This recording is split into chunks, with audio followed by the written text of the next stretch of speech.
Hi, Mike and Jada. I'm Dr. Stephanie Smith. I'm one of the doctors working in the emergency department. Thanks for coming in. This is our, family room where we come and talk to people about what's been going on when we call you in. I'm just wondering about what information you've received so far. I didn't call you, and I know another staff did, so I'm just wondering what your understanding is about why we called you in tonight. Yeah, our son, he wanted to go to a party, and we said no, and then he went to his room, and then later we got a phone call from emergency that he's in emergency center. So yeah, we're shocked. We don't know what the situation is right now. Yeah, we're just here to pick him up, I guess. Sorry about this tonight. Okay. Yeah. No, that's no problems at all. Are you guys okay then if I give you an update on what's kind of happened since he's been in the emerge department? Okay. So, so Scott, he's 15. Is that how old he is? Yeah. So I came on shift a couple of hours ago, and Scott was actually brought in by another parent at the house where I guess he was attending this party, and that parent had been out and returned to the house and found out that their child had also been having people over, and they had played this game where they brought pills to the party and put them in a bowl, and people kind of reached in and tried the pills. Unfortunately, based on the blood work that we've done on Scott, we're concerned that he probably had some fentanyl in the medication that he took. Is he okay?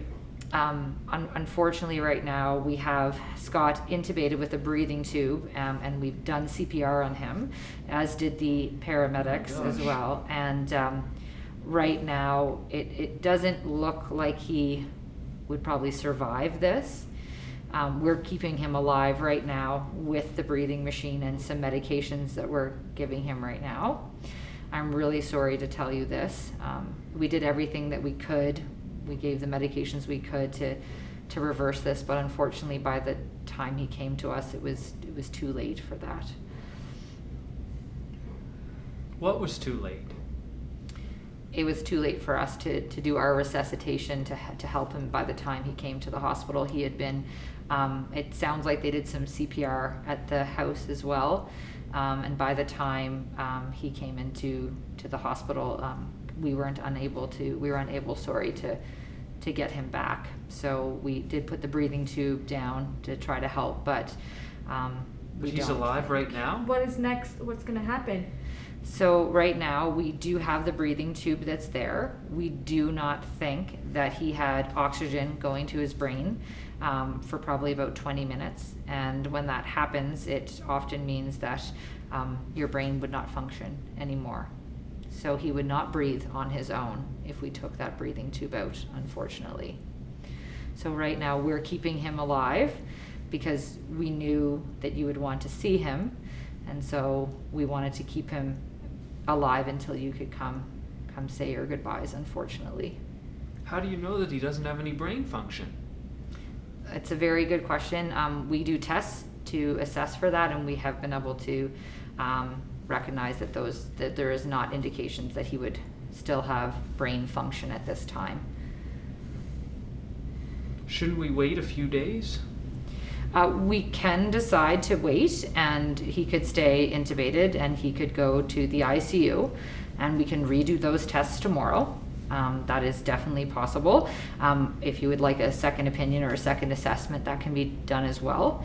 But I want to be open and honest with you about the situation, and that I do not think from my experience that he would survive this, unfortunately.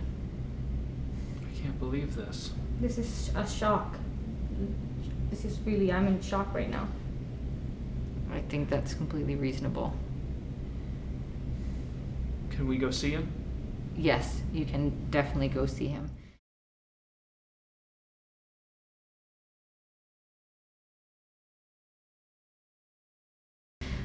There is one other thing I wanted to bring up to you. It's a time-sensitive nature, and I understand we will wait until tomorrow to reassess him because that's what you've asked for.